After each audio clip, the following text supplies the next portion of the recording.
Good evening. Welcome to AAUW's Dual Language Candidate Forum. We are very excited tonight to introduce this forum as the school board forum for the candidates running for school board this year. Thanks to a very generous grant from the Fund for Santa Barbara, we're able to bring this forum to you at no charge and able to bring it to the entire community, both in English and in Spanish, which is a first for us. So if you're joining us and you see the world symbol on your computer or your iPad, go to the world symbol and you'll be able to choose either the English channel or the Spanish channel. Both channels are live tonight.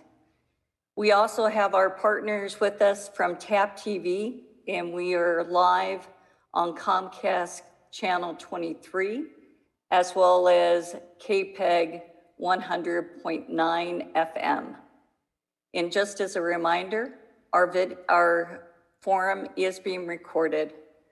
And on behalf of myself, I'm Lucy Tomes-Harrington, and Pam Buchanan, our president of AAUW, all of our board and all of our members, we'd like to welcome you, the community, to this forum. So what is AAUW? American Association of University Women, which was founded by 5 women from Syracuse, New York, who graduated very unusually at that time in 1887 from a university. They were instrumental in joining the suffragettes and fighting for the right for women to vote.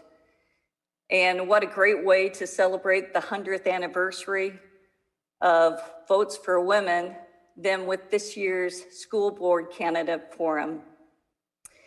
AAUW is an organization that's open to all genders, and we live to our mission, which is equity for all. The Lompoc-Vandenberg branch is located on the ancestral lands of the Chumash people. We pay tribute to the Chumash elders, past, present, and future. We're coming together tonight as a community following that Chumash tradition to learn and grow together. I'm going to be talking a little bit about the forum structure, and then we'll get right to the candidates. We'll have a very important section after the candidates to talk about how to vote safely in this pandemic. And then we'll talk about some upcoming events. Our forum structure. How do we arrange the speaking order? It was by random draw with the candidates present. The topic areas that we're going to be having questions around were shared in advance, but the questions were not. So this will be the first time that these candidates hear the questions. And where did those questions come from? They came from you, the community. And the community that's on this forum tonight is an impressive community representing all of Lompoc, and we're very proud to bring this to you. Each candidate's going to get 1 question with a 2-minute response after they've had a 2-minute opening statement.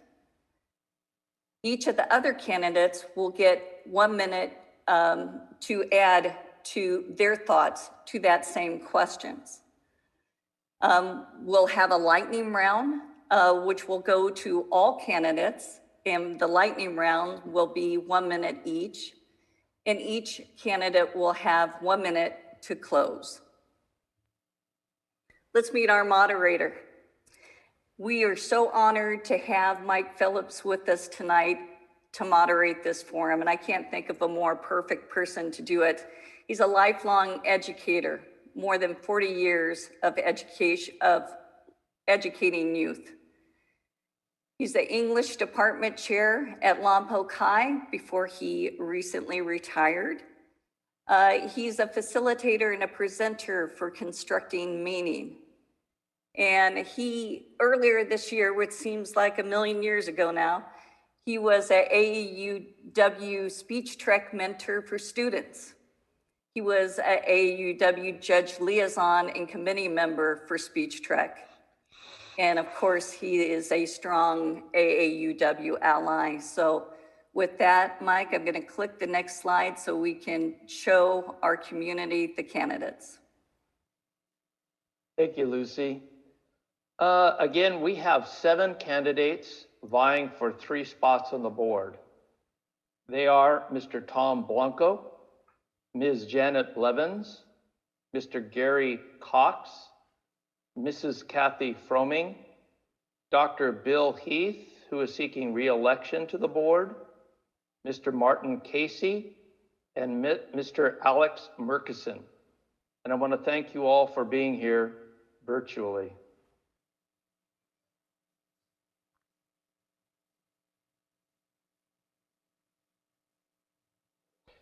Okay, at this point, I invite each of you to provide a 2-minute opening statement. We will go in alphabetical order by last name. 2-minute timer ready? Okay, Mr. Blanco, you may begin. Thank you. Thanks, Mike. I'm running for LUSD School Board in order to give back to this community that has given so much to my family and I. Having spent 38 years as a teacher and athletic trainer at Lompoc High School, I have had the opportunity to be a member of many committees, groups, and projects. I have been a part of numerous projects at Lompoc High School, including the fundraising, planning, and construction of the Houck Stadium renovation project, where my committee members and I raised $1.6 million. In partnership with Lompoc Unified School District, a state-of-the-art exercise and competition facility exists for the Lompoc community. I have worked with various groups, including Lompoc Unified School District administrators, the City of Lompoc, private business, groups, public entities, and many private citizens. My goals, if elected, are 1, improving teacher benefits to become more competitive with other school districts in the hiring and retention of quality teachers. 2, continue to work at improving the physical and mental health of all our students. The City of Lompoc currently has the highest obesity rate in Santa Barbara County at 48%. And 3rd, to improve school to work readiness, improve a school to work readiness curriculum, expand course options that teach students hireable skills, including the industrial arts. Thank you.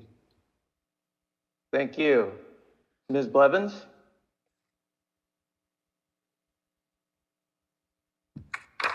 Thank you. Good evening. My name is Janet Blevins. I'm a retired teacher with 33 years of teaching experience in both regular and special education classrooms. I've taught 12th grade government, and I've taught kindergarten students. For 23 of my 33 years, I taught in Lompoc at 3 different schools, 15 years at Lompoc Valley Middle School, and then 3 years at La Honda and 6 years at Buena Vista. I support both employee unions, and I will listen to and consider the needs of all students, teachers, parents, and administrators. The Lompoc Unified School District faces unique and complicated challenges during COVID-19. The board must keep the safety and health, physical and emotional, of students and employees as the top priority. I'm running for school board because I want to use the experience and knowledge I have gained as parent, teacher, and community member of 35 years to help Lompoc students succeed.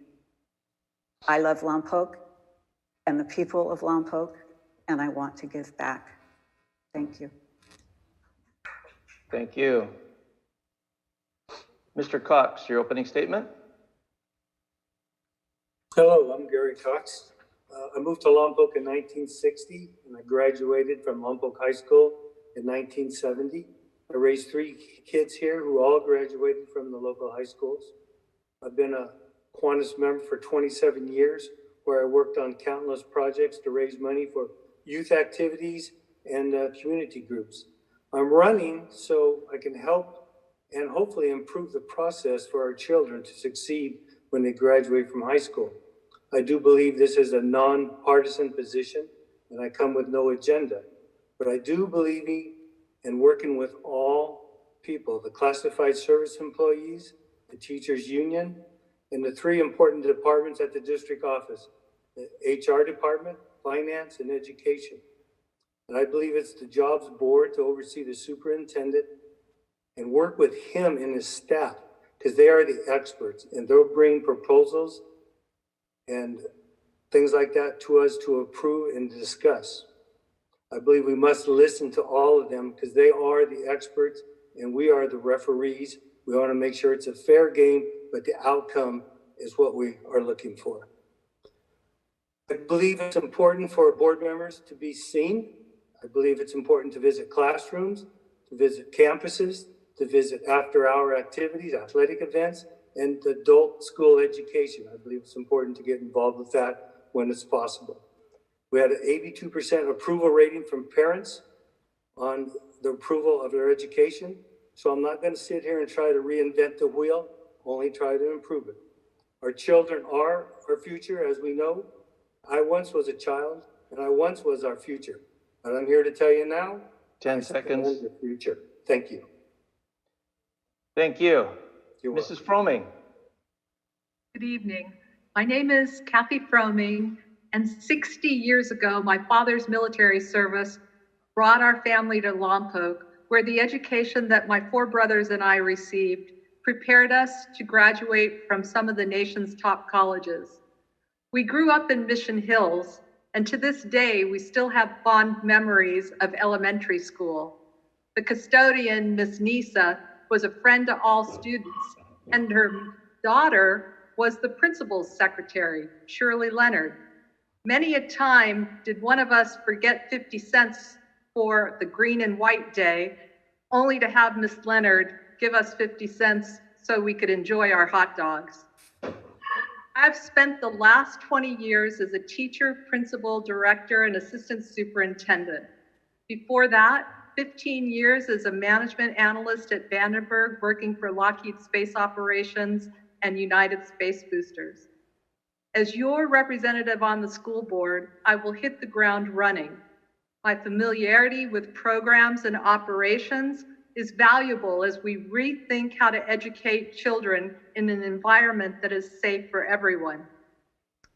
It is clear that a rebalancing of priorities is needed to narrow what used to be termed the achievement gap, but with COVID-19 has become an achievement chasm for our underserved students, such as special ed, English learners, and children living in poverty.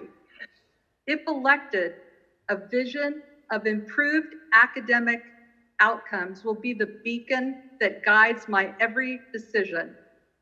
I pledge to support teaching and learning in ways that reflect the community's belief that a quality education is what all children deserve, so that they are equipped with the knowledge and the skills to live happy and productive lives. Thank you. Dr. Heath. Thank you. My name is Bill Heath. I'd like to thank the AAUW for hosting this forum, and I'd like to start by just sharing a little bit about who I am. I was born and raised in Lompoc, and I attended and graduated from Cabrillo High School in 1980. I've been married to my lovely wife, Becky, for 33 years, and we chose to raise our family here. We have 6 children, 5 of whom have graduated from Cabrillo High School, and our youngest will graduate this coming year. My education includes a Bachelor of Science and a Master of Arts from Brigham Young University and a Doctor of Dental Surgery from the University of Washington School of Dentistry. I've been practicing dentistry in Vandenberg Village since 1992, and I am a fellow of the Academy of General Dentistry and a member of the Spear Faculty Club. I've given service to my community through Boy Scouts of America, being the Scoutmaster of Troops 166 and 266. I've coached youth soccer, baseball, and basketball, and served on the basketball board for 10 years. And I've been a member of the LUSD school board since 2014. I'm a lay leader of the Church of Jesus Christ of Latter-day Saints, which I've been a member of all my life. I've been encouraged to run for board again by several key people, and as that decision was made, ultimately it came down to a matter of prayer, actually. I prayed about it and felt like I should continue to serve, that I still have some good to offer our community. So I ask for your vote, and if I'm elected, I commit to continue to serve as I have, and I appreciate this opportunity to share some time with you tonight. Thank you. Thank you. Mr. Casey, sorry, I skipped over your last name there. Your opening statement? No problem. Thank you. Hello, my name is Martin Casey, and I'm running for school board to effect change. Thank you to the AAUW for putting this forum together. Please excuse my COVID hair. It's been a while since I had a haircut. A little about me. My lovely wife, Rebecca, and I have been married for 18 years and have two wonderful children who currently attend LUSD schools. Unlike the other candidates, I grew up in Canada after my parents immigrated from New Zealand when I was 5. I worked hard in school to overcome a diagnosed learning disability and received my degree in computer mathematics from Carleton University in Ottawa, Canada. I immigrated to the US in 1998 after getting a job offer and received my US citizenship in 2013. Rebecca and I moved to Lompoc in 2005, being an active member in the community through volunteering and charity. My career started in access technologies, how your house connects to the internet, and the infrastructure that is allowing this forum to happen. I continue to work in this field today. I have a love of learning, figuring out how things work, and reading. My family loves to travel all over the world and take cruises during school holidays. My favorite fruit group is chocolate. My hobbies include collecting and building Lego, playing board games and video games with my children. They are currently teaching me to play Minecraft. I decided to run for school board in February. Several factors led me there. Been volunteering at my children's school in a variety of ways over the past few years: classroom help, PTA events, chaperoning for field trips, school site council. During this time, it became evident that change is needed at the district level to support students and teachers. Learning about the current board makeup made me realize we need parents on the board and people with different backgrounds to get more diverse views. The decision made by the district affects all of our students' education and their futures. I hope you'll support me with your vote. Thank you. Mr. Murkison. Hello, everyone. My name is Alexander Murkison. Some of you are probably wondering why you should vote for me. Well, I have 3 simple stances that I have founded my campaign on: establishing better mental health support services on our school sites, improving the youth representation on the school board, and fostering a better and stronger relationship between our students, board members, and district administration. And lastly, bringing better representation around our local diversity and economic makeup of our students and families within our district. When I served as the student rep on the school board, my second semester of high school in 2019, we were presented with a student mental health survey that was shocking to see the results of how some of the students felt on a day-to-day basis. And it saddens me to see that we are a little over a year outside of that, and there really hasn't been a significant change in regards to mental health support services on campuses. On the 2019 LUSD dashboard, it was reported that 67.8% of our students are socioeconomically disadvantaged. Just to make that simpler, out of 9,626 students, about 6,526 of them are socioeconomically disadvantaged. When you have results such as the ones I listed, you should have people on the school board that are a representation of that understand that are willing to put the work in to make the necessary changes to benefit our students in the district. Thank you. Thank you. Well, we had planned on having a lightning round at the beginning, but thankfully each one of you covered the question already in your opening statement. So we're going to go to our 2-minute questions, which focus on more specific issues raised by the community. Therefore, the first question will go to Mr. Murkison based on our random draw on Monday. You will have 2 minutes to provide your response. Afterwards, each of the other candidates will be afforded the opportunity to respond for 1 minute in order of the draw. So is the 2-minute timer ready? Okay. Mr. Murkison, Santa Barbara County is now looking to enter the COVID-19 orange tier, and schools may soon be able to offer in-person instruction. Considering that many schools in other parts of the country have experienced negative health consequences while attempting to reopen with in-person instruction, how do you feel the district can facilitate a safe and robust return to in-person instruction? What might be some specific metrics and infrastructure that might be needed? So I believe that safely reopening the schools is a big situation right now, considering soon moving into a new tier. I believe that in order to do that, we have to have a solid plan put in place. We have to make sure we have social distancing in classrooms if that is necessary. We have to make sure that there is proper protective equipment on campuses for students and teachers and administrators. We have to make sure that if we need a temperature check, are we doing that? How does that look? How do visitors work out coming onto campuses? And that all kind of comes down to the board and the district administration coming up with a solid plan and collaborating with our county health department to ensure that we are doing things in the correct manner so that we make sure that we have the health of our students, teachers, administrators at the forefront of what we're doing and not just opening the schools. We have a plan that is transparent to the community so the community knows what we are doing, and then taking input from students, parents, teachers, administrators, and really seeing how many people are comfortable with doing so and how they feel about the plan that we have in place. We can't just open a school without making sure that all the factors are put in place for that. And so I truly believe it's input from the public health department, it's input from teachers, from students, administrators, and making sure that I can't stress enough, just making sure we have a solid plan that is transparent, that has input weighed in from everyone. Thank you. Mr. Blanco, you now have the opportunity to respond for 1 minute. 1 minute timer ready. Mr. Blanco, your response? So I don't think there's anyone on the panel tonight that wouldn't agree that a safe return is the most important thing. We all want our students to be safe. We want our staff and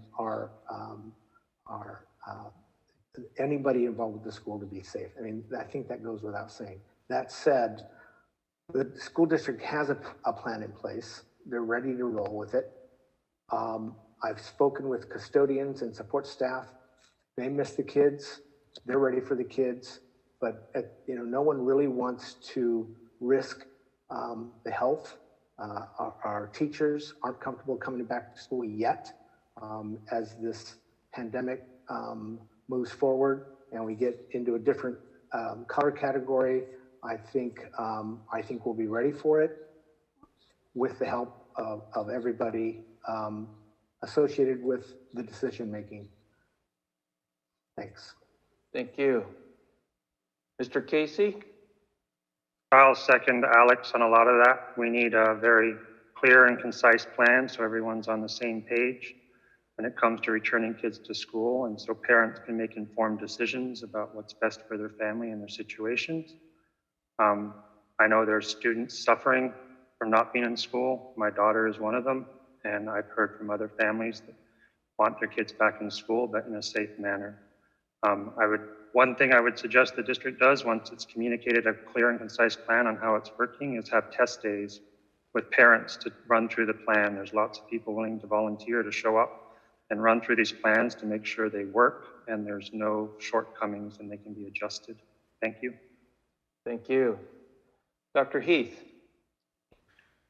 I agree with what that's been said. I think it comes down to leadership training and implementation.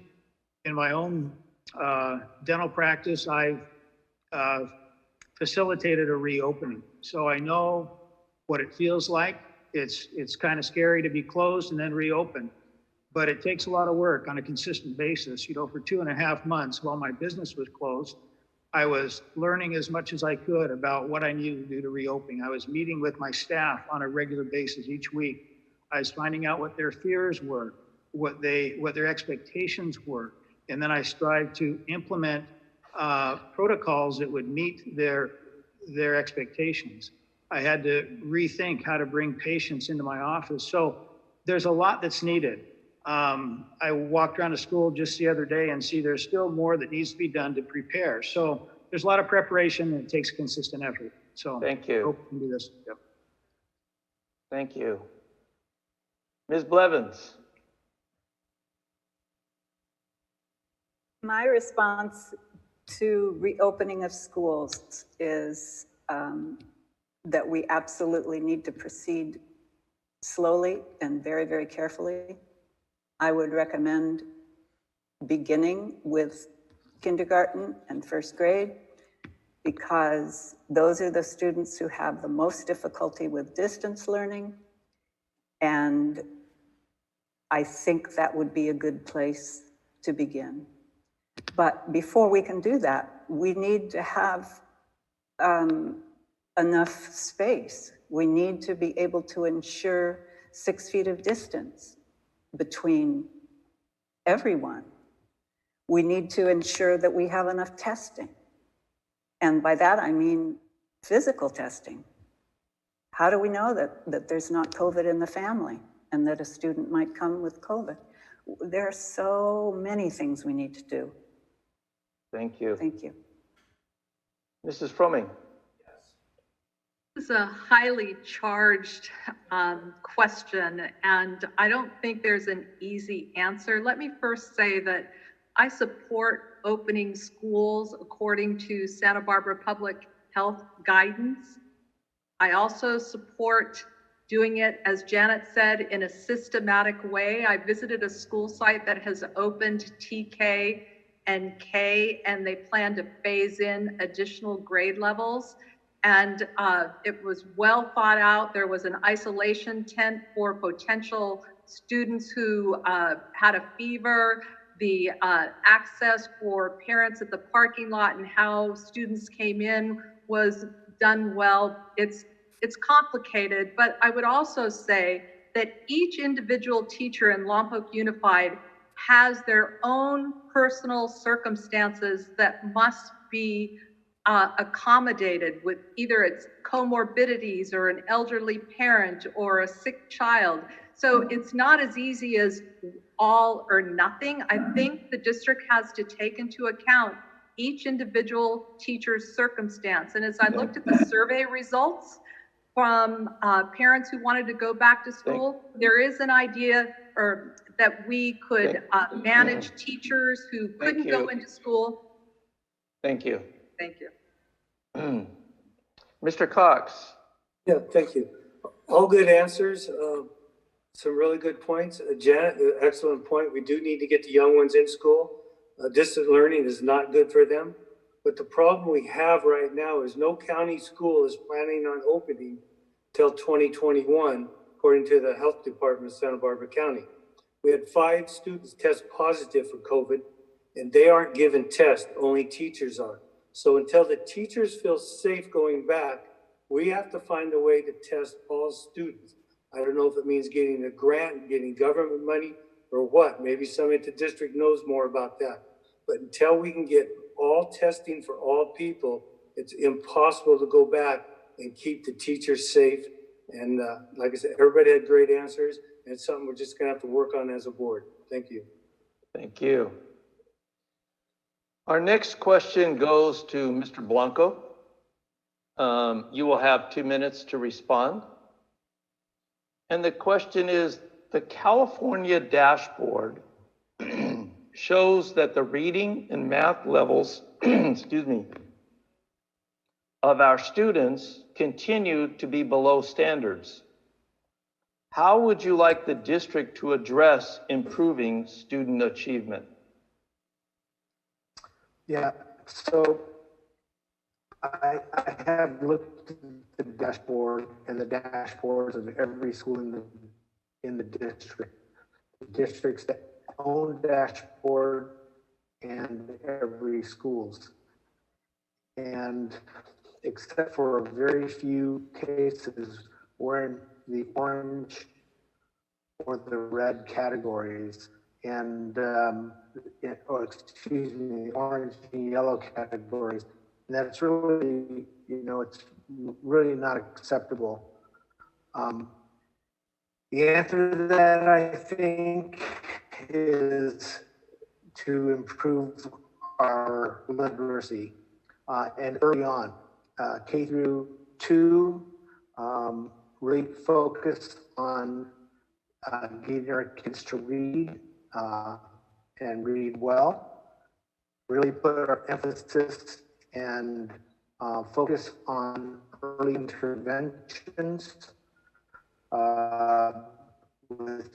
with programs, money, and time that the literacy really is what starts everything off in a kid's education. Offering more ability to check out books, making sure that kids, if they fail, aren't shunned and are given a second or third or fourth chance. If they don't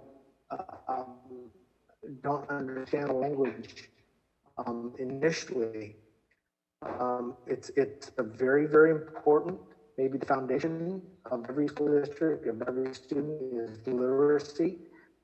And we have a lot of opportunities with kids. If we get them at kindergarten, we don't always get kids in kindergarten, and we don't always get kids early on.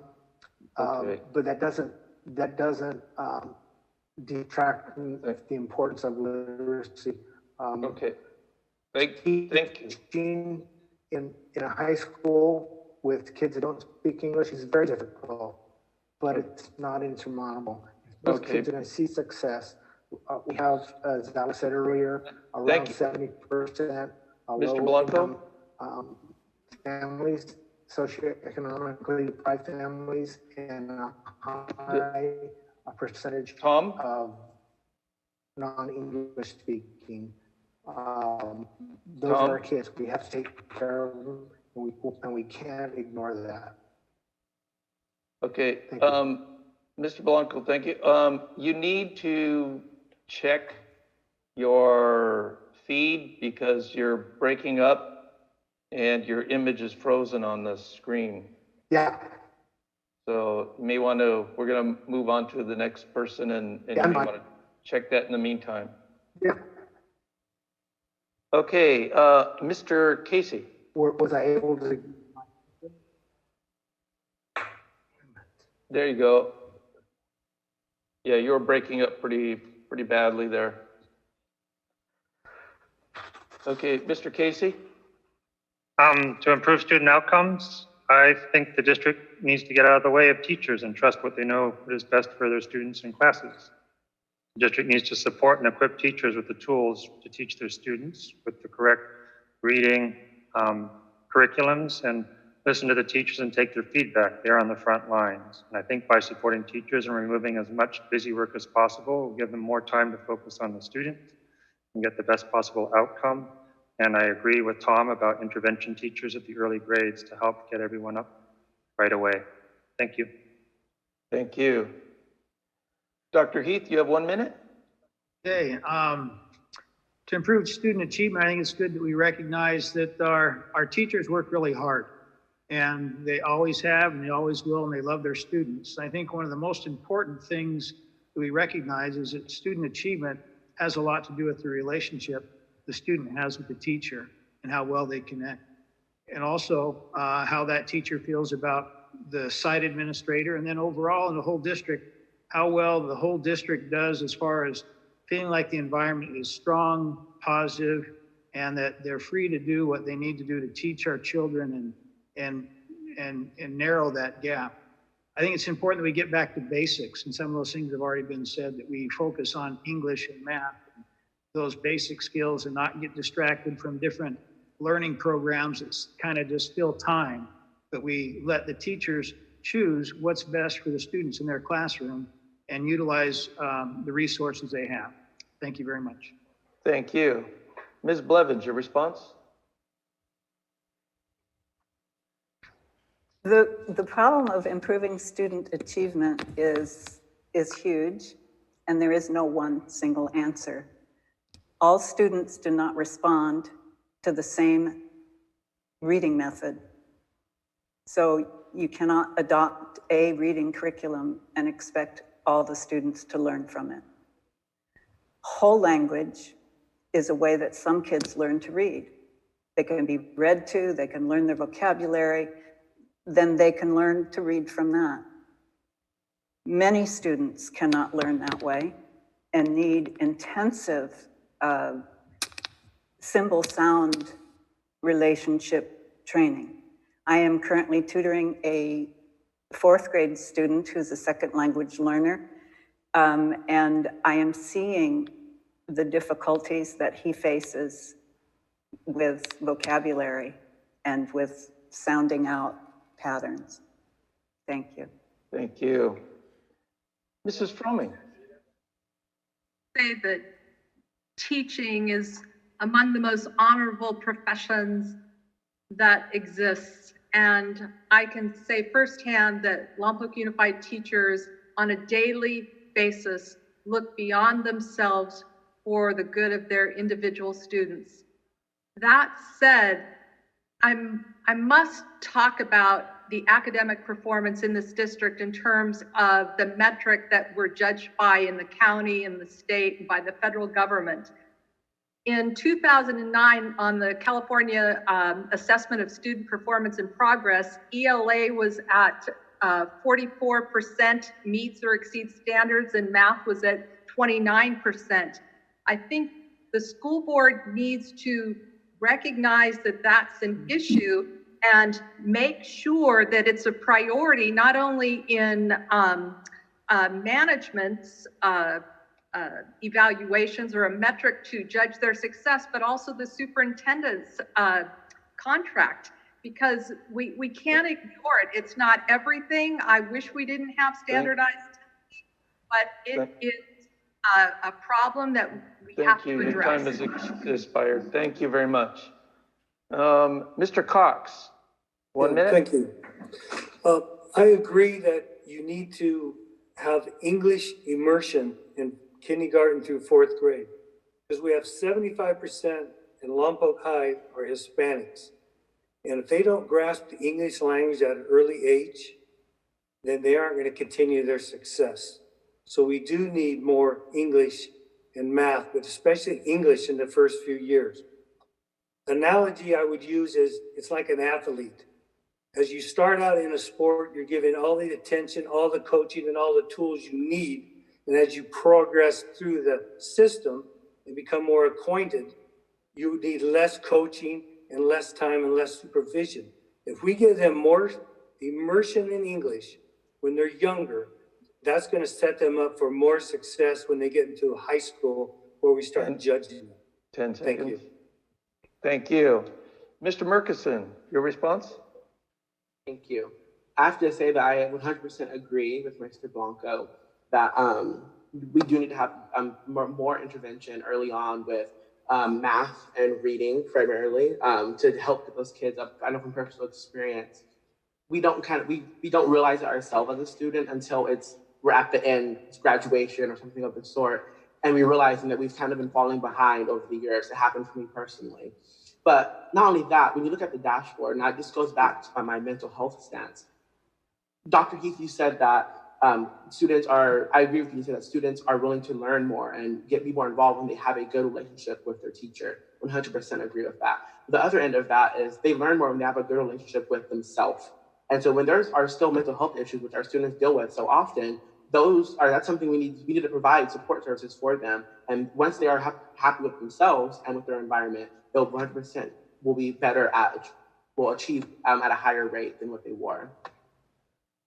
Thank you. Our next question goes to Mr. Casey.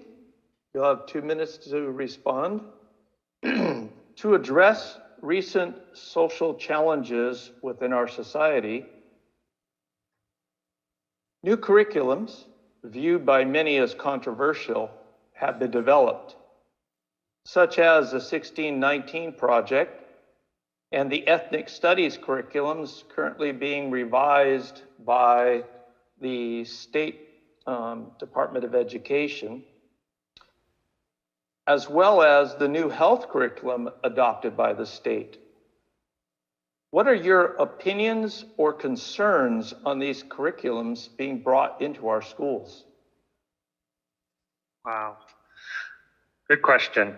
For the 1619 project, I've heard stuff about it, heard good and bad from people, different views. I think learning from our mistakes, the ugly and the truth in our backgrounds, helps us to not make the same mistakes in the future, learning from history. And if you ignore parts of history, you're bound to make the same mistakes again. For the health, I, as a parent, would like to know what's being taught, especially on the sexual health. And I understand we've been given the option to excuse our children from that curriculum if we so choose. And the school board is supposed to send out, or the district sends out letters to you as a parent. So I don't think that is big an issue for me, because we as a parent can ignore it or ask our parents or kids to be excused. Ethnic studies, I think, are great. I've traveled all around the world, and knowing and meeting other people from other cultures is awesome, because you learn a lot from different people and different experiences and backgrounds. Thank you. Thank you. Dr. Heath, you have 1 minute to respond. Okay. Although all these things are part of the curriculum, I think my first comment is that I think they're somewhat of distraction from the basic things we talked about in the last questions, the reading, writing, arithmetic. I think that distraction takes away from the overall education of our children. I think some of these things I frankly don't agree with, because it's hard to judge what's happened in history by our own context. I mean, we all strive to do good and be good. I think that's part of who we are as human beings, but it's hard for us to judge what's happened in the past, and then because we don't have the context. I think we need to teach the greatness of our nation, of our history, the good things that have happened, and instill the pride in our country to our students. And that's my feeling about these other social challenges. Thank you. Thank you. Ms. Blevins, your response? I don't think we can separate the present from the past. I think we are living through a huge time of reckoning. And I think that everyone needs to understand what happened after the Civil War that kept all of the slaves who were supposedly freed in servitude, one way or another.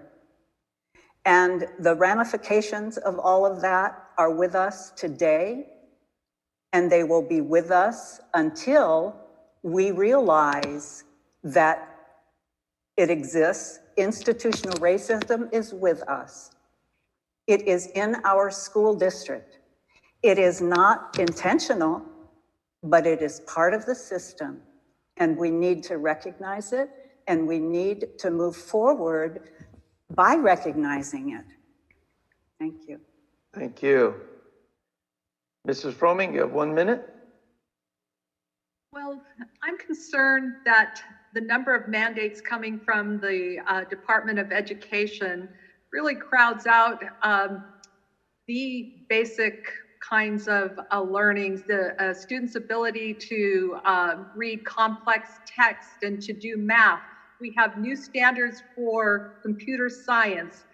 Ethnic Studies, I believe, is being taught at Lompoc High School. It's a new course, and I'm glad that it's an elective, but mandates I would be concerned about because they crowd a teacher's day already. So as far as social challenges, I don't think we can separate those from students' everyday education. We can interject communication, collaboration, creative thinking in everyday classroom lessons, as well as stories about social challenges. So it's a difficult question, but there's already so much that teachers have to do.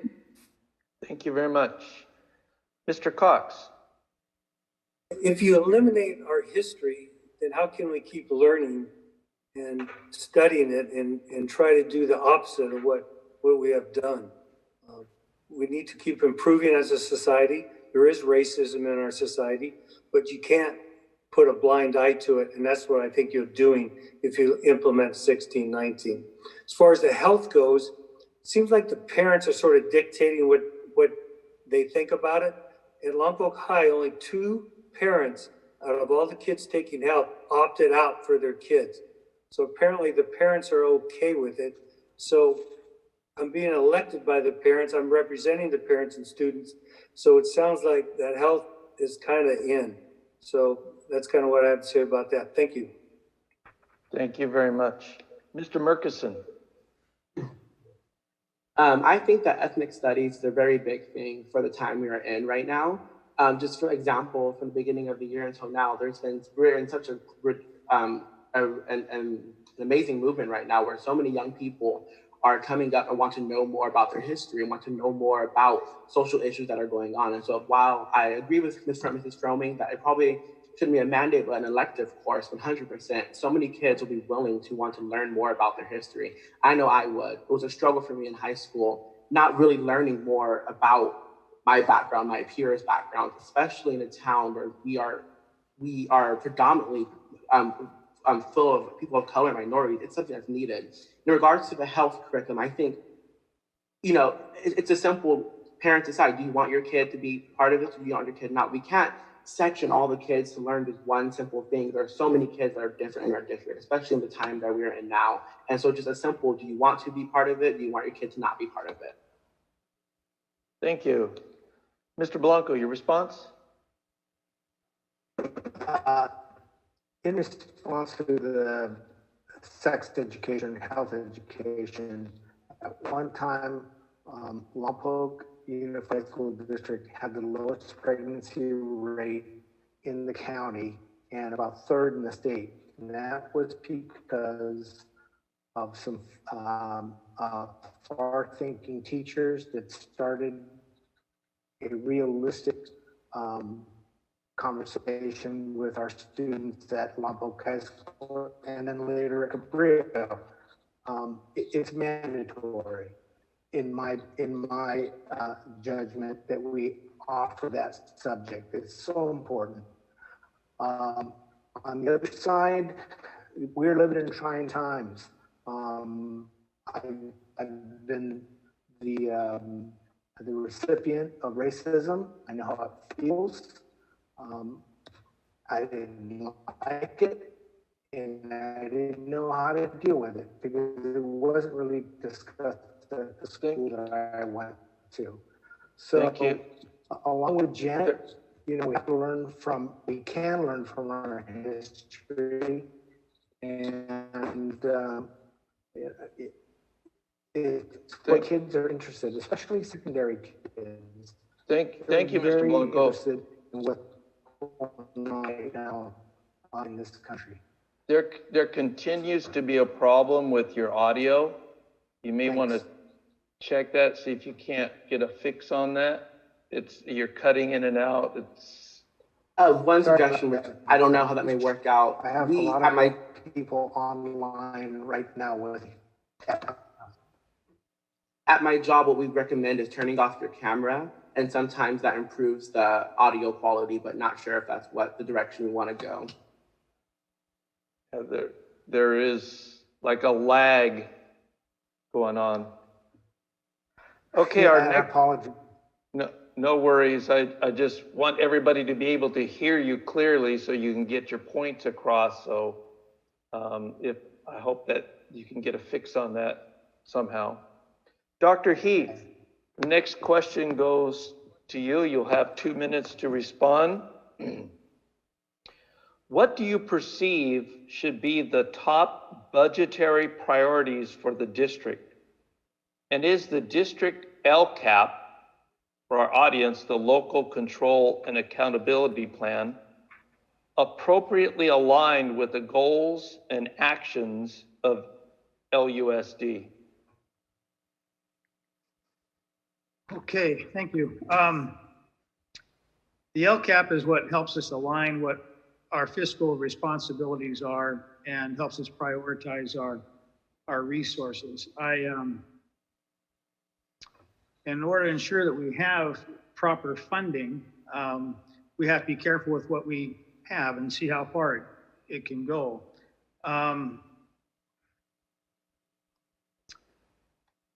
What are the biggest needs? I think back to student achievement. What can we do to support the students to learn more and do more? One issue that's been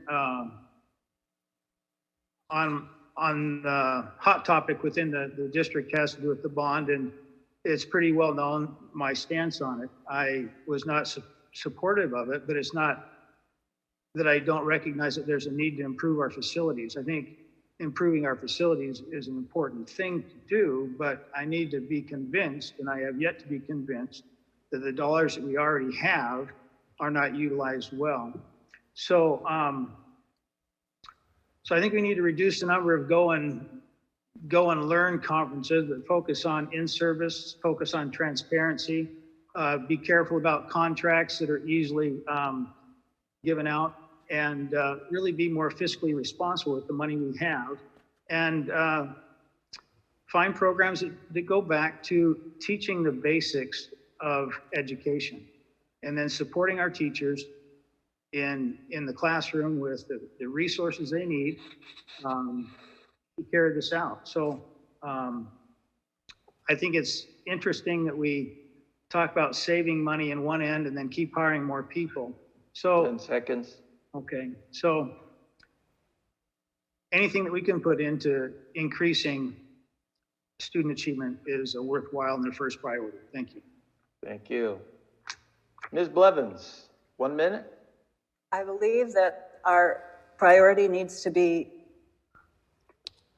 budgetary priority needs to go to teachers and to materials that will be appropriately used during this time. And I think that teachers are expected to be mom, dad, and everything else often. So they need all the support they can get. Right now, the district has several, I think 7 special education teachers who do not have credentials in special education. And I'm here to testify that special education is difficult enough when you do have proper training. And so those teachers without the training need to be supported. And instead of just maybe one aide in their room with their kids, give them 2 or 3 more. Give them what they need. Thank you. Thank you. Mrs. Froming. The Local Control Accountability Plan was premised on robust stakeholder engagement. And I think the district does a good job in aligning priorities based on stakeholder engagement with funding. I'll give you an example. The first LCAP, the district went out and asked folks what they wanted, and there was real concern generated around the condition, the cleanliness of our campuses. As a result, 14 custodians were hired at the time because that's what the stakeholders wanted. So I think the district continues to engage stakeholders. One thing I might add is that we have to do a better job in reaching our Hispanic Latino community. The parent contract, or excuse me, survey that went out recently had 11 responses, and there are 67% Hispanic Latino families in the school district. So we need to figure out how we're going to capture what they want. Thank you very much. Mr. Cox. Thank you. LCAP is 17% of a $116 million budget. And if 80% go to teachers and 17% to LCAP, that doesn't leave a lot left over for facilities, for equipment, for computers, hiring extra people like that. So there has to be some readjusting somewhere in there. And I agree, we have to take care of the handicapped kids. We have to get those teachers help. We have to improve their quality of life. And also, the board doesn't make the budget. We are given the budget by the superintendent, and then we are to take the budget and figure out if it's correctly administered. Thank you. Thank you. Mr. Murkison. I would have to agree with Mrs. Fromming that definitely finding a way to foster a better relationship with our Spanish-speaking families. Definitely the results from the survey that the district put out were kind of a shocker for me. But when you look at the LCAP, the 1920 LCAP, the first goal was finding ways to improve ELA scores and SBAC scores, and ELA and math preparedness and things like that. And so that is obviously a big thing. We need to find ways to make an improvement with those things, because as the dashboard showed, we are lacking in those areas, as we just stated a few questions back. But also, it always goes back to my main campaign stance is mental health. When our mental health of our students is in line and we are supporting them and their needs on campuses, on school sites, we have a chance to improve our dashboard scores and help students achieve at a higher academic level.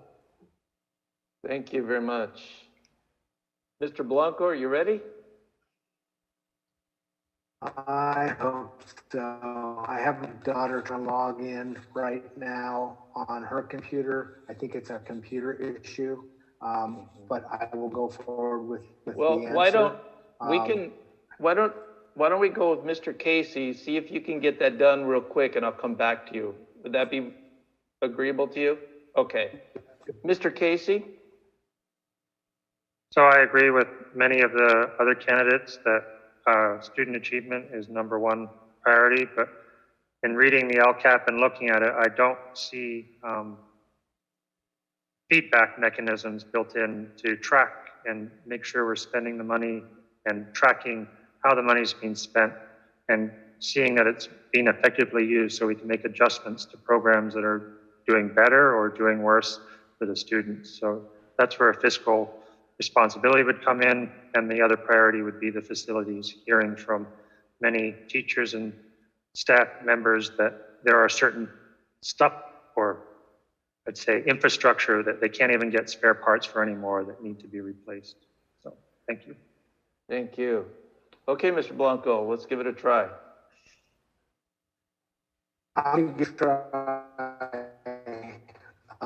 Hope by the next question I'll be better.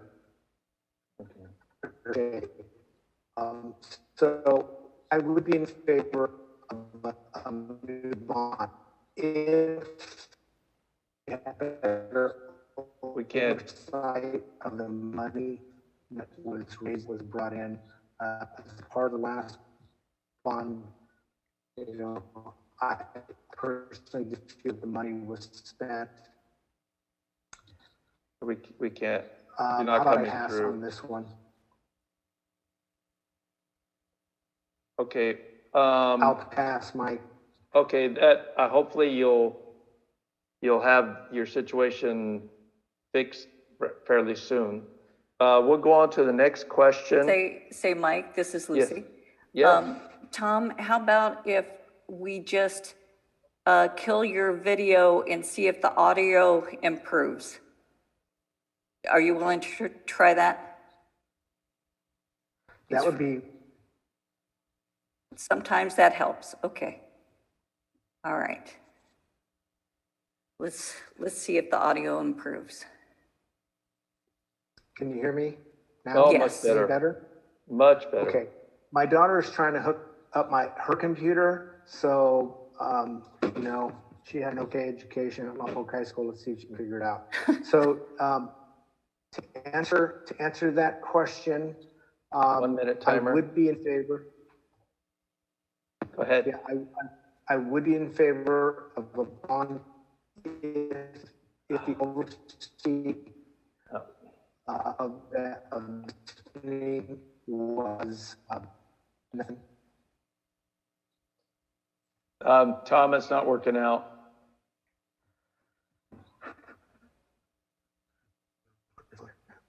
Yeah, we can't hear anything.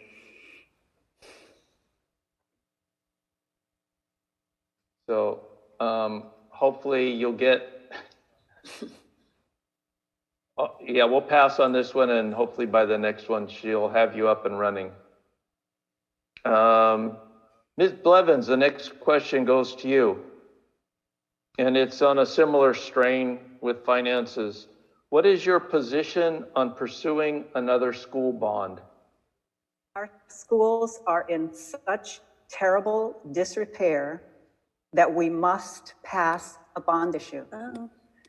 When I was in a classroom, I've been retired since 2009, but before I retired, I had ceiling tiles falling off of the ceiling onto my workspace. And I know that there are tiles at Lompoc High School on the floor that are loose, and they are made of asbestos. And when they start to crack and break, that creates friability, and that's when asbestos is dangerous. So the idea that we do not need, I also had a whole professional library ruined by a leaking roof in my classroom at LVMS. And they're both taking classes simultaneously. This is just not acceptable. So I am afraid that the reason. Can call him and ask him. Lucy, you're coming through. If he could see. Lucy, your mic is on.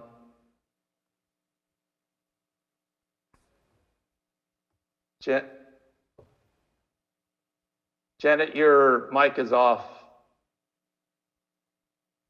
I don't know how that happened. We are in desperate straits. The schools are in terrible repair. If we want to go back even after COVID and turn on the HVAC systems, it will be a disaster because they haven't been upgraded in decades. Our schools were built in the 60s. You cannot keep a house. I mean, I can't pay for a new roof on my house just with money I save. That has to be put on time. And that means a bond issue. And we need it absolutely desperately, and we need everybody in the district to support it. Thank you. Mrs. Froming, your 1 minute response. Well, the last bond I supported, but I have to say the pandemic has altered my viewpoint for any bond in the near term. We are facing an economic tsunami in California, and I absolutely agree that the conditions of our facilities are dire, but the truth of the matter is, I don't see a bond passing given the circumstances of the pandemic. This would be our fourth attempt. I think we're going to have to make do for a year until we see the lay of the land, because absolutely we are going to have a fiscal challenge in the year ahead. And I can't see the community who is unemployed and facing all kinds of debt passing a bond in 6 months. So I didn't mean now. Thank you. Mr. Cox, your response? Thank you. Yeah, definitely we need to get some money, and the only way you can do that is through bond. And with interest rates as low as they are right now, even though I don't think one would pass in the near future, we need to consider that again, and maybe the way it's written, where we can have shorter term and pay a little more so we don't have that 20 years out thing. We need to hopefully get a shorter bond. And unfortunately, with all the landlords, they tell their tenants their rent's going up if the bond goes up because it's based on property taxes and property owners pay it. So it's real hard to get that passed, especially in this environment. But we need to do something. We need to find something. And I'm not an expert on bonds at all, but if I'm elected, I think that would be one of my priorities with the board and with staff at the district to find out what we can do to work something out. Thank you. Thank you. Thank you very much. Mr. Murkison. I think a bond measure is something to look forward to down the line, agreeing with Mrs. Fromming that right now with the current status of a lot of families in our town due to COVID and the pandemic, it's kind of not a good thing to try to pursue now. But our classrooms, like Mrs. Levin said, are desperately, and the school sites are in desperate need of help. I know for a fact, just recently graduating from high school, I don't know if it's family members, but one of the moments when she came into the ASB room, ask us about the SAT testing, a tile fell right off the wall behind of her. And so there definitely is a need to improve the classrooms, you know. But right now for our bond measure, I feel like the time we're in, I don't think we're quite ready to try to shove a bond measure down. I think we need to give it some time and see how the economy does before we try to pursue with that. Thank you. Mr. Casey. I agree with many of the panelists. Bond measure today is probably not the best thing or wisest investment of money to try and get one passed. The money could be better spent improving our schools and doing much needed maintenance right now, but I do agree in the future a bond measure needs to be explored and written properly. I opposed the last one because it seemed like much of the money was not going towards schools, but going to the people who wrote the bond measure and we're going to help pass it. And that's my 2 cents. Okay, thank you. Mr. Blanco, are you settled in there?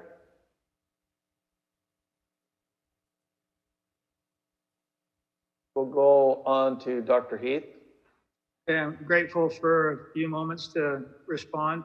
I agree with a lot that's been said. I'm fiscally conservative. I'd like to see better use of the money that the district already has to help improve facilities, but I'm not blind to see that we need to improve our facilities. As far as a bond, I'd like to say the reason I believe it hasn't passed in recent years is twofold. There are people like me, and I represent the constituents, not the district, that feel like we should make do with what we have. We're getting to the point where we need to get some help, but yet combined with that, we need to trust those that are making the decisions on how the money's spent. I think the combination of fiscally conservative people and a lack of trust with the district leadership is the reason our bonds have not passed.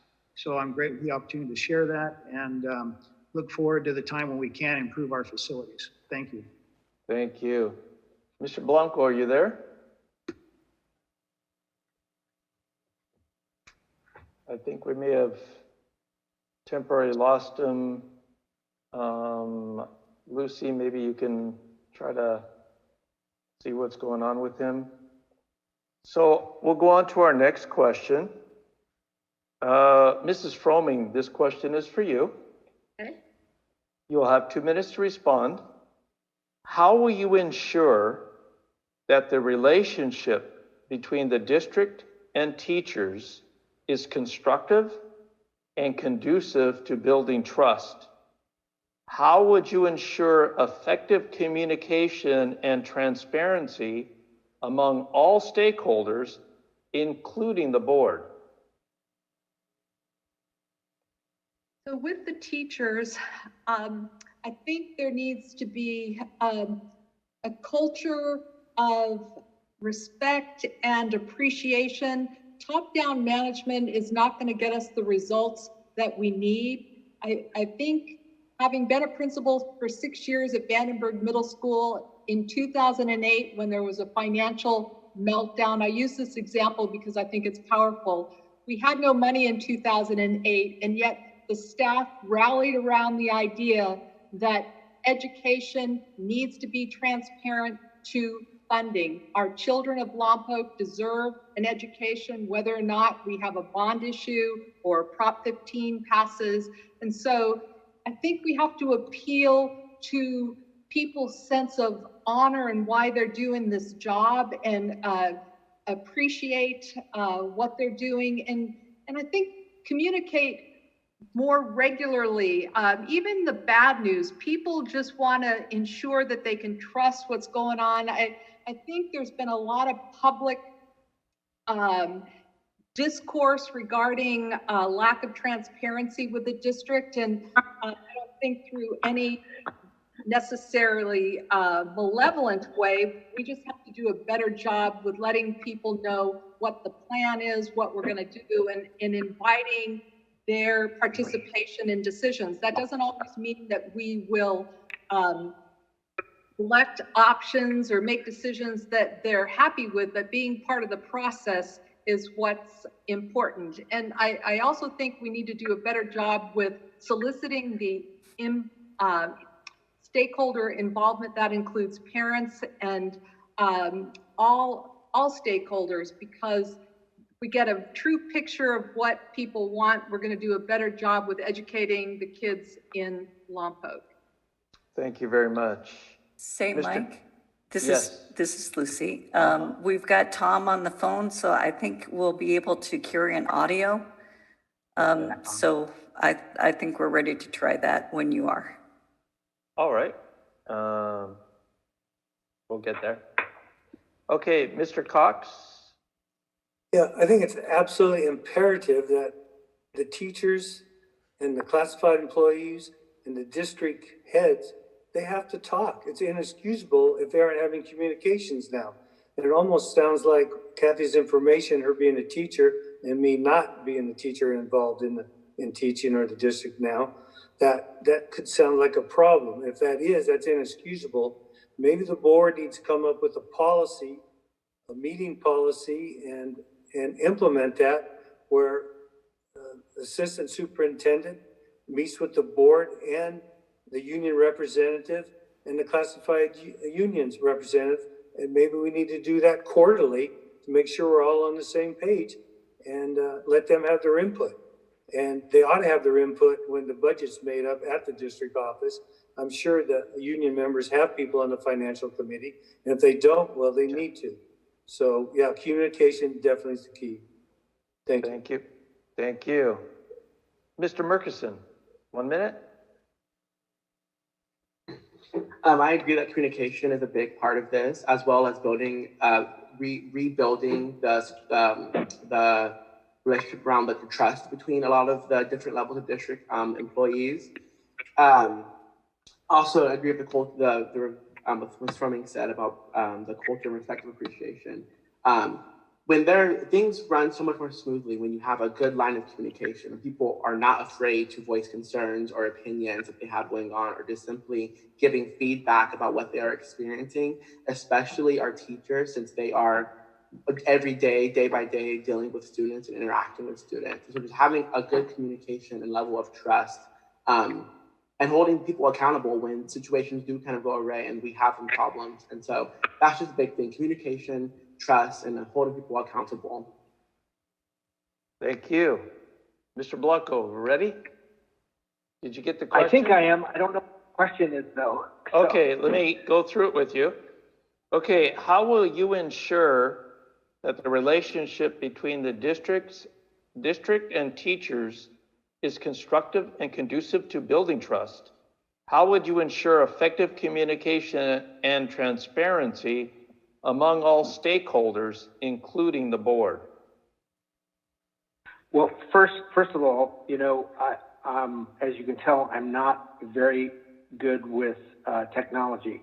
That said, I have found the district website, hard to navigate. I think the information is there. If I dig long enough, I can find it. So transparency to stakeholders, I think, has to start with easier to find information on our district's website. Also, as far as communicating within groups, the school board and the administration, as Gary said earlier, I believe in getting out and walking schools and talking to people and being accessible to the people that voted for me if I'm in. So, there's face-to-face. I like phone calls more than I like text messaging, and I like easier to navigate websites that has information readily available. Thank you. Good to have you back. Thank you. Sorry about that. No worries. Mr. Casey. I have a lot of thoughts on this, but I think the biggest one is everyone needs to be felt and heard, that their opinions matter, and it's not dictated to us. One big frustration in my household was how the distance learning schedule was dictated to us with random lunch times for everybody in the home. I have an 11 o'clock and a 12 o'clock lunch in my house. That is not conducive to family time or stress during the day. Another thing would be a clear, defined review process for the board and for the superintendent. But I'd also love a superintendent who lived in town and was out visiting school sites, and we currently don't have that. And as a board member, I would be pushing tremendously for our superintendent to be living in our town and out visiting all the schools and getting to know all the teachers. And that would help build a lot of trust. Thank you. Dr. Heath, your response? Communication is really important. I think a key component of communication on all levels, from the district office to the sites to each individual teacher, is a willingness to listen. And as a board member, I've striven to listen to all who would speak to me and try and understand their plight. I think there's a challenge that we have that some people don't feel listened to that work in our district. And when we don't empathetically listen to someone's concern or someone's idea and it's dismissed, they feel marginalized and it doesn't feel good. And we need to change that climate within our district. People need to feel like they can give input and be heard. And not everybody's going to agree, but when somebody's heard and feel like they were listened to, they feel like they tried, and they'll feel better about what happens, even if it's not what they want. So I think listening is key. Thank you. Ms. Blevins, your response? Listening is essential. However, you also have to have someone to hear you. Currently, our administration at the district level is not open to communication with community members or teachers or the rest of the community, and that is a very, very big weakness. People feel that they don't trust what's going on because they don't have the information that they need in order to make a judgment. There is an atmosphere of secrecy, and it is the opposite of openness. And there are plenty of board policies, but they're just not being followed. Thank you. Our final 2-minute segment goes to you, Mr. Cox. And the question is, what are effective procedures and/or criteria for evaluating the performance of the superintendent and the board itself? Well, first of all, the board hired the superintendent. So I'm assuming they had criteria when they hired someone. I'm sure they interviewed him, wanted to know where he was going to live and things like that. His financial background, his past positions he's held. I'm sure they called his previous employers. So if there's some disgruntled with the management over there, superintendent, then it seems like the board didn't do their job. So I would, if that's the way the board would want to go, I'd be willing to look at anything. But also I'm willing to work with anybody to get them corrected and be a team and let them know what they want. I've heard a lot of complaining tonight from people who have been employed by the district, and why don't they go tell the superintendent through the board so the board can act? Like I said, the board's the referee. The board makes things fair. And if the superintendent isn't doing his job, that's 100% on the board. They need to do the research with the union leaders. They need to do the research with the teachers, with principals, with teachers and parents, and find out what their opinion is. But 82% of the parents agree their kids are getting a good education. So there's some conflicting information coming here. So yes, I think the board needs to get to the bottom of that, because that seems to be a topic that sort of keeps coming up. So I really can't answer if he's doing a great job or not, because I'm not in that circle. But boy, that sure would be one of my top priorities, to look into that and try to get it straightened out to begin with, and then go from there. Thank you. Thank you. Mr. Murkison, your 1 minute response? I believe that any evaluation can simply be, for one that we use at the Midland School where I work, is that we simply send out a survey to all employees and have them respond how they feel like the leadership is doing. And so send out a survey. How do we feel like the superintendent is doing? Do you agree he's doing a good job? Do you not agree? And if you don't, why? And if you do, why? And then for the board, the same thing. Send out a survey. Do you think your board members are doing their job that you elected them to do? If not, why? And if they are, why as well? And you really take those opinions, because like, we all agree that we are elected by our community, and so we really need to value what they say. If they feel like we're not doing our job, or the superintendent is not doing his job, we need to really listen to why they have those feelings, and then go from there with the rest of the evaluation process. Thank you. Mr. Blanco.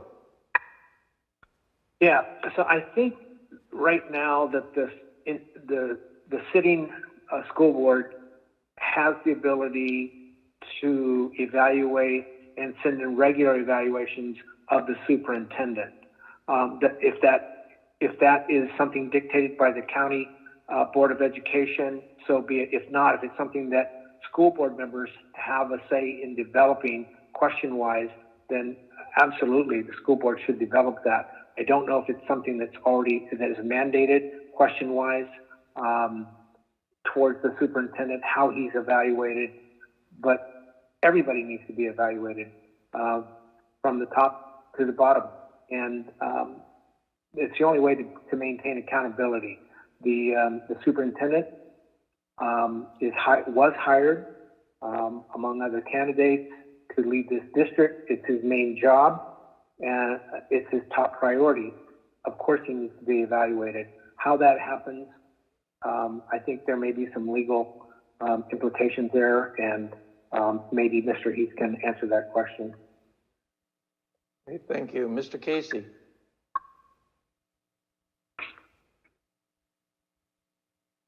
So I think, yes, the superintendent needs to be evaluated with clearly defined goals for the district, which come from the board.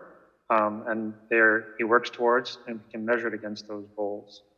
And for the board, that also involves a review process of us as a board member, if I'm elected, in setting the goals and working to see that they're fulfilled. And this all gets back to communication and transparency. These are public matters for the ratepayers to know. And they need to be able to call the board out if we're not working towards a set district goal. And we need to respond and to communicate why goals have not been met and how we're going to address them. And everything is a learning opportunity when it comes to evaluations. I believe back in June or one of the board meetings, there wasn't a formal review process for the superintendent in place, and I want one. Thank you. Thank you. Dr. Heath, your response? Yeah, as a board member, we represent our constituents. Our primary job is to hire the superintendent and then to hold him accountable. And that, you're right, a evaluation process is necessary. The problem on the existing board, I believe, is that the superintendent runs the board, not the board running the superintendent. He's been very skilled at manipulating how things work for the board. And we have only done, in my 6 years as a board member, we've only done one evaluation.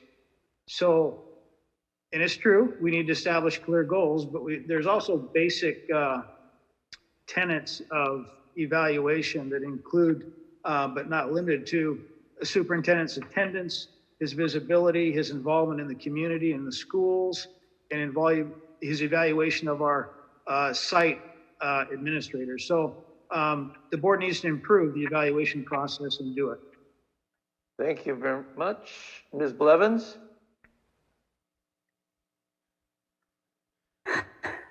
Yes, my understanding is that there are not the votes on the board to go forward with an evaluation of the superintendent, even though there is a board policy that says it shall be done annually. So that is what I based my former comment on, that there are plenty of board policies, they're just not carried out. When this superintendent came to this district, the first thing he did was give a pink slip to every principal in the district, so that they were all nervous about, am I going to have a job next year or not? He also has told teachers or has told principals who are supposed to relay to teachers not to talk to board members. You're not supposed to talk to board members as a teacher. There is no transparency. There is no accountability. Thank you. Mrs. Fromming, your 1 minute response? Well, the board's accountability comes from voters. That's how we're voted in. And the superintendent is the CEO of the school district, and he answers to the school board. So it really is incumbent upon the school board to evaluate the superintendent every year. It should be a process that goals are established, you work to those metrics and see where you were successful. Take, for instance, student achievement. That should really be an integral element to a superintendent's evaluation during the year. So I would have to say that it's not the superintendent's fault that he did not get evaluated. I think that was an oversight on the part of the school board, because it's supposed to be an annual evaluation. So if I were elected, that's exactly what it would be. We would establish goals and priorities and work to those. And many school districts have the superintendent's evaluation online on their website. So it's something that is a secret. Thank you. As much as I would like to continue with some quick response questions, we've used up our allotted time. So that concludes our questions for the candidates. Now each candidate will be allowed to give a closing statement for 1 minute. Please, candidates, be aware of the time. We will go in alphabetical order. So, Mr. Blanco, your closing statement? Two things. First of all, I apologize for my technical difficulties on my end, and I want to thank the AAUW for this time and opportunity. That said, if I am elected, I will bring my years of educational experience, knowledge of school and district workings, and my various collaboration skills to the school board for the sole purpose of putting kids first. I will stand up for all students of this community, and I will work with fellow board members, LUSD district administration and staff, parents and students to produce college or work-ready students that will compete worldwide. Thank you for your time this evening. I look forward to Election Day. Thank you. Ms. Blevins. If I'm elected to this school board, I would have every single board meeting translated into Spanish and try to get the 2/3 of our district parents involved in the board meeting and in what goes on. And if that happened, they would start, the Hispanic people in the community, the Latinos would start talking to each other in their communities. They would get more interested in what's happening. They would feel more a part of everything. And we would see that make a difference, since 2/3 of our district students come from Spanish-speaking homes. I think that is essential. I think it would make a huge difference in people feeling invested and a part of the district. I know that that might mean we need to change board meeting times for people who work 2 and 3 jobs. Thank you. Mr. Casey, your closing statement? It's time for students and teachers to come first. I have the confidence, knowledge, and necessary experience to bring forth change for our students and teachers' need. I want the best for our students and teachers. I will bring a fresh perspective to the board on 21st century education. I invite you to check out my webpage and our candidate page on Facebook to learn more about me. If you have more direct questions, I'm more than willing to answer them. You can just Google Martin Casey, LUSD, and you'll find links to my stuff. I'm asking for your vote and support to be a member of the LUSD School Board. Thank you. Thank you. Mr. Cox, your closing statement? Yeah, thank you. Now, my yard sign says children first. It's the only one out of all the yard signs I've seen that said children first. I believe children have to come first. To do that, we have to reach out to parents. 75% of them are Hispanic and Lompoc. We have to get them involved through adult education too. We have to eliminate wasteful spending so we can spend the money in the K-6 schools to get the kids immersed in English so they're comfortable in our system and can excel once they hit junior high and then take off. That's what we need to do. Thank you. Thank you. Mrs. Froming. First of all, thank you to AAUW for this opportunity to share our views on different issues facing Lompoc Unified School District. And I would also like to acknowledge each and every one of the candidates. Political office is not for the faint of heart. Many of you I've known for the last 50 years. Exciting to see a young man step forward and be involved. So kudos to Mr. Murkison. But to everybody, thank you for your interest in this community. I think everybody's heart's in the right place.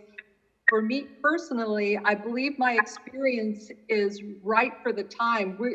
I'm not a pessimist, but I'm a realist, understanding that in the next year, we're going to face some fiscal challenges that require someone who understands program and operation and LCFF, local control funding formula, and how that works. So I would like to be a resource for the board as we move forward and navigate going to be some trying times in the coming 18 months. So again, thank you everyone. I appreciate your interest in making the education for Lompoc. Thank you. Dr. Heath, your closing statement? Yeah, I'd like to thank the AAUW again for sponsoring this event and all the other candidates. It's good to hear your views, and I wish all of you the best. It's been an honor to serve as a LUSD board member for the last 6 years. My intent is to make sure kids get a good education in our community, that the teachers are respected and valued to the level that they need to be, and that there's a cohesive effort where the whole district feels really good about what happens here. I've been told that I'm the voice of reason on the board and that people appreciate the votes that I've had or the things that I've said, even though I've not always been on the winning side of a vote. I'll continue to listen. I'll continue to ask questions. I'll continue to serve in the manner that I have for the past 6 years. And I ask for your vote to continue to be a member of the LUSD Board of Education. Thank you very much. Thank you. And Mr. Murkison, your closing statement. I want to thank AAUW and everyone involved in hosting this forum. I also want to thank the fellow candidates for being able to have a healthy and much needed conversation in regards to where our district is running and our individual visions and hopes for the district. Lastly, I want to thank the community of Lompoc for asking the hard but necessary questions to ensure that you guys all make the correct vote on November 3rd. My entire campaign is built on bringing a new representative, diverse, and young voice to the board that better represents our students and families. As I stated earlier, 67.8% of our students are socioeconomically disadvantaged, and I'm a product of that. I will be a candidate that holds people accountable, that is willing to do the hard work to create the change our district desperately needs to better support staff, students, and families. My campaign is not just a representation of my personal hopes to accomplish something, but to show my peers and community that it is possible for young people of color to create change. My campaign represents a win, not just for me, but through the change we'll enact, a win for all students who feel underrepresented to know that someone is fighting for them. Thank you very much. That concludes this portion of our program. On behalf of AAUW Lompoc-Vandenberg branch, I want to thank all our candidates for their responses, and I appreciate them providing our community with invaluable information to assist in their voting. So at this point, Lucy, I turn the program back over to you. Thank you, Mike. And thank you again to all of the candidates as I get in here to slideshow mode.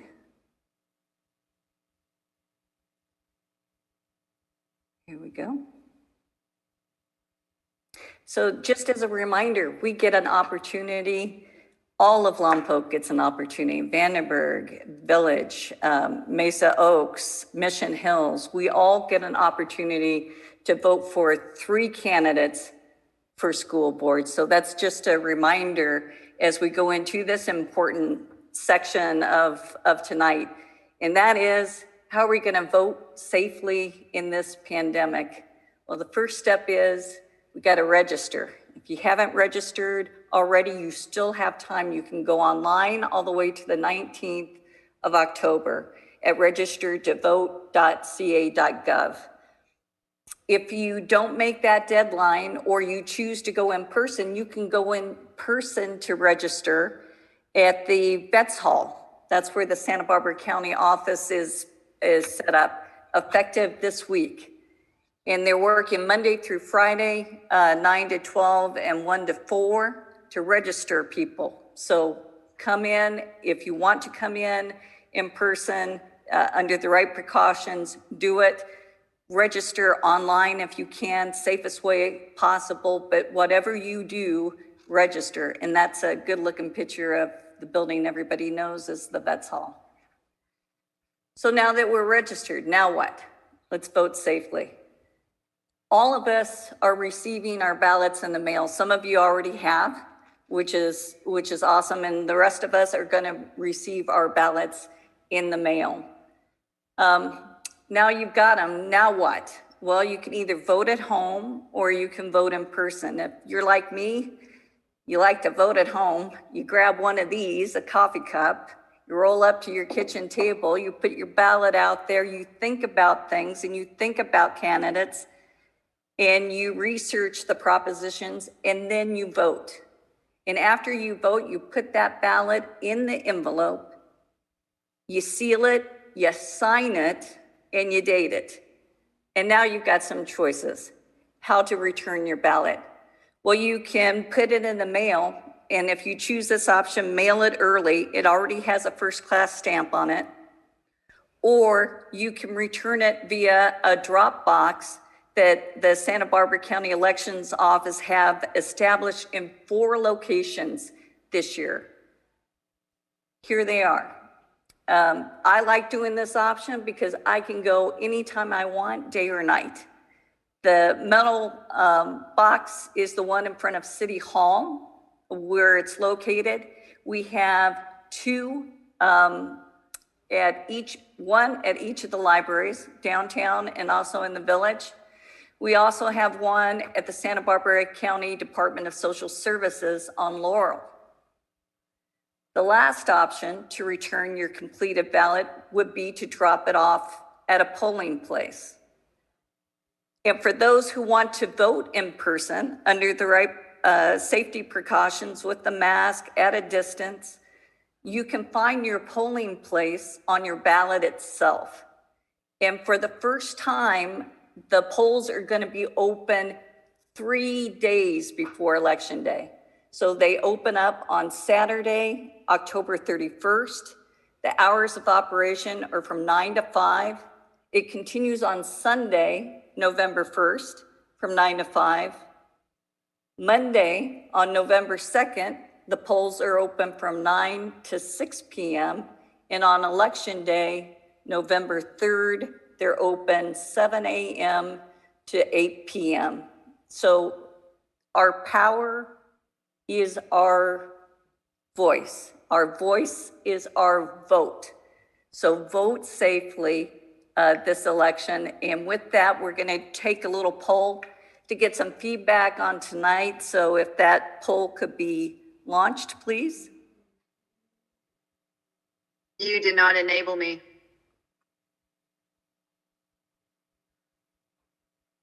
I will launch the poll.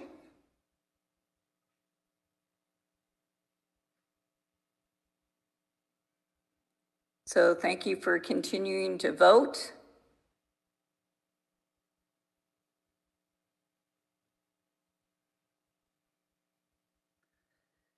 Getting some good results.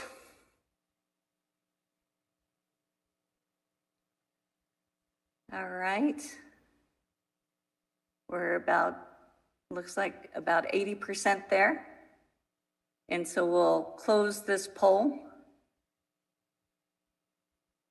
And I'll share the results. We got great results. People appreciated the fact of hearing from these candidates, and they also have a plan to vote safely.